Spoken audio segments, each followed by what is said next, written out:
Welcome back.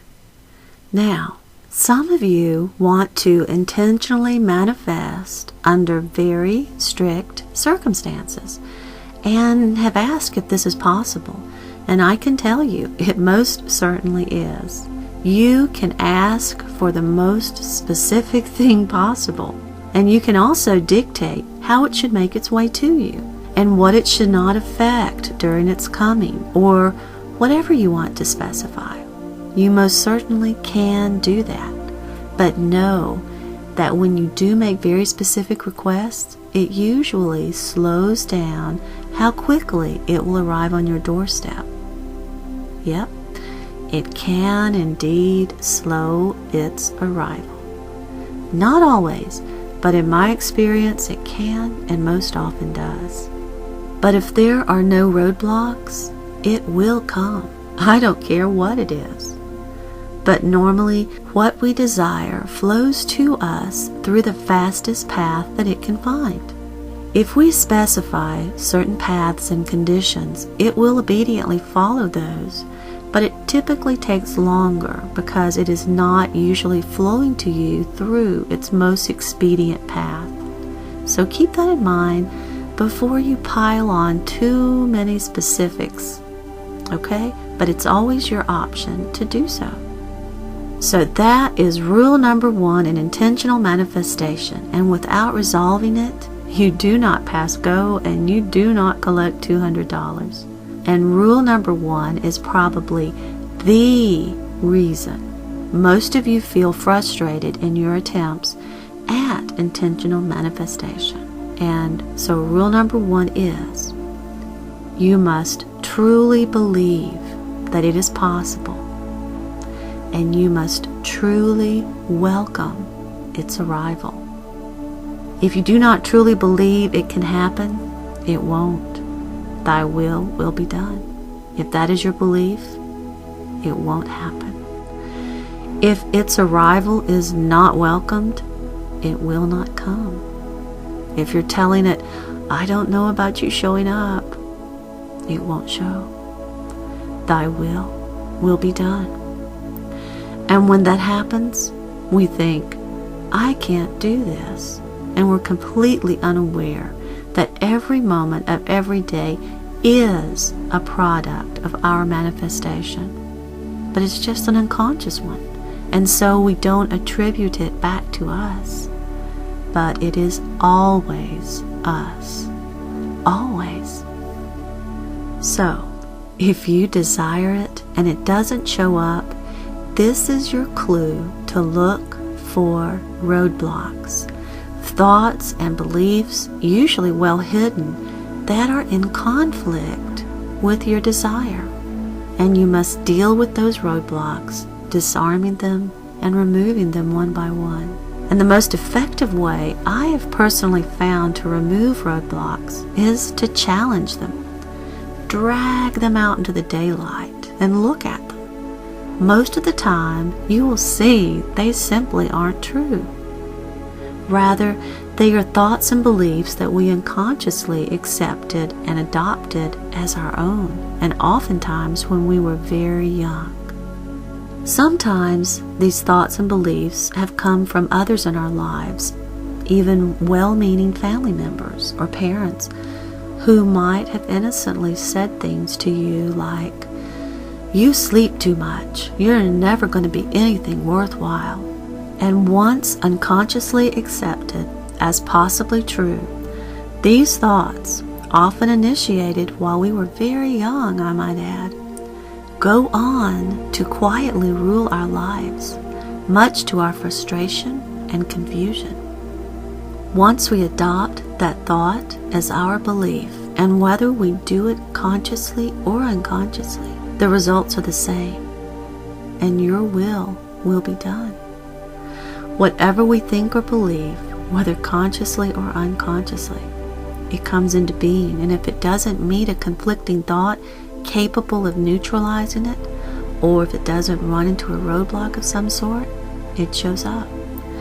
And so, a simple thought, carelessly repeated by maybe a frustrated parent who couldn't get you out of bed and ready for school on time, could go on to quietly undermine your ability to achieve in life because you accepted the idea that you will not achieve.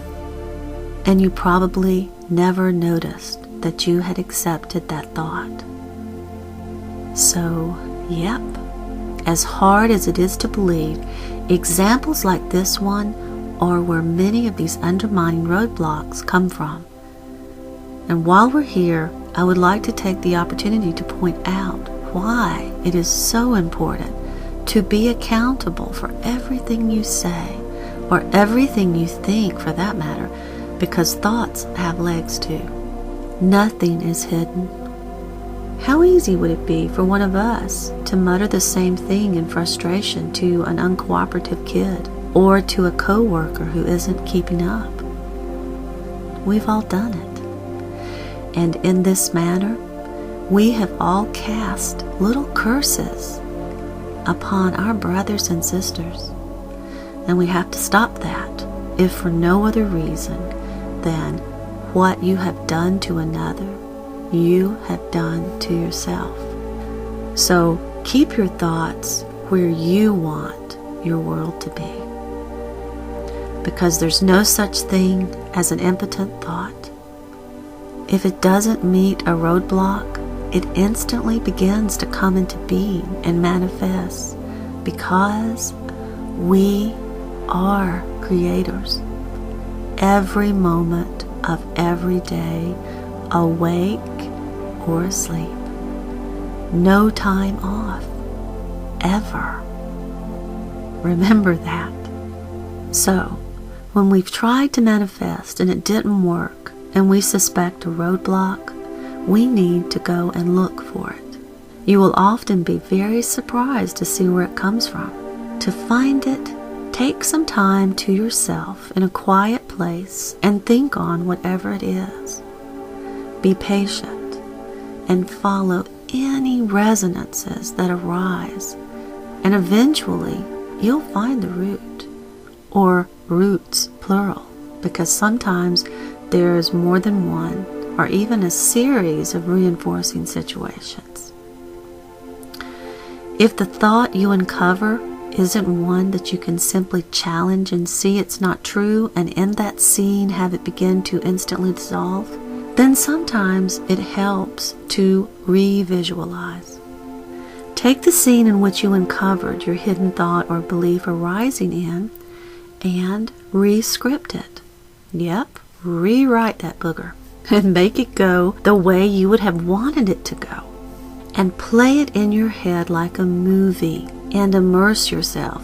Be with it as it plays, because it's all attached. What we call past, present, and future are all one, and the only door to any of them is here in the now. And it's a very special door, because in ways I can't explain here, when you change one, you change them all. Now, we don't have a problem with that regarding the future, because to our time-constrained minds, it has yet to be. But time is only a method of sequencing. It's more accurate to think of it as only a sequencing of events, an orderly order of unfolding. That's all. Time is only a sequence of presentation for our convenience.